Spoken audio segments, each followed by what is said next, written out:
on, just one more good roll, and I'll rule the whole world! Oh, I can't believe I'm down to my last guy. Hang in there, buddy. Oh yeah, I'll take your guy, and I'll take your country. Oh, I lost. But I had a wonderful time, Danny. Thanks for playing with me. Thanks for teaching me this game, Grandpa. I never played it before. You know, now that I think about it, it would be a hard thing to live in a country and have another nation take it over. You are right. But come to think of it, God's people felt that way a lot. Years after the prophet Isaiah had warned God's people of what would happen when they turned away from God, the Babylonian Empire conquered the kingdom of Judah. Many of God's people were captured and exiled. That means that they were taken from their home and forced to live in a land that belonged to other people. But God was with them the whole time. God didn't forget his people even when they were in exile. He kept working to help them even when they couldn't see it. This story is about how God worked for his people living in the land of Persia, outside of Judah. The king there was named Xerxes. He was looking for a new wife. Many young women were gathered from across the empire so he could choose one. So, whoever he picked will become the next queen? Isn't that really important? Yes, the woman picked would be the most powerful woman in Xerxes' empire. There was one woman who came to Xerxes. Her name was Esther. She was a Jewish orphan who had been adopted by her cousin, Mordecai. When Xerxes met Esther, he loved her most of all the women he met, and he decided to marry her. Esther became queen, and she would soon find out that becoming queen had a much greater purpose. Xerxes chose a new advisor named Haman. The king made a rule that everyone had to bow to Haman when he walked by. But Mordecai refused to kneel to anyone but the Lord. I bet that made Haman really angry. Haman was so angry that he made a plan to not only kill Mordecai, but all of God's people, the Jews.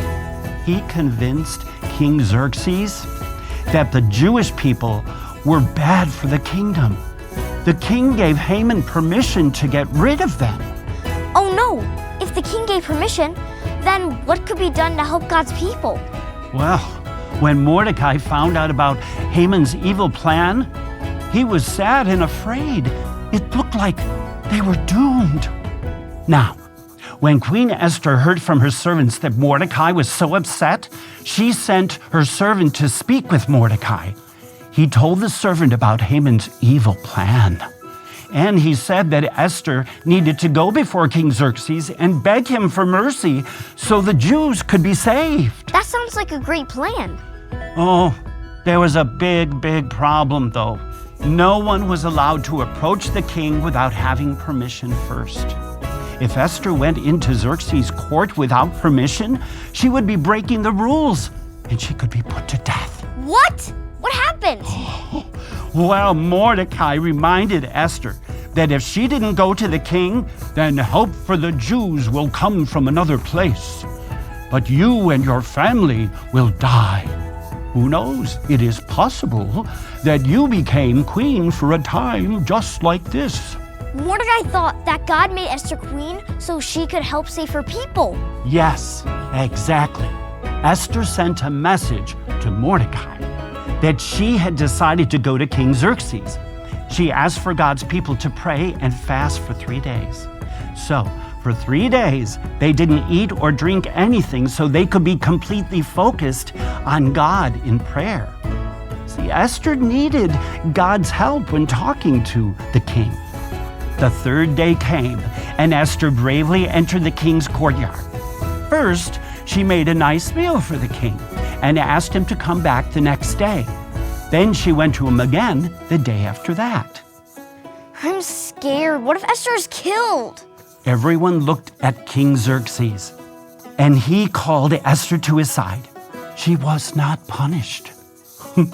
Esther ended up telling the king all about Haman's evil plot to kill Mordecai and all of her people. the Jews? King Xerxes was so enraged at Haman that he ordered Haman to be put to death. Whoa, for real? All of God's people were saved, and the king ended up promoting Mordecai to a very important position in the kingdom.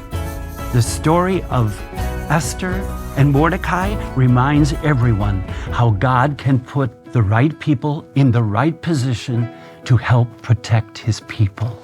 God is working even when we can't see it.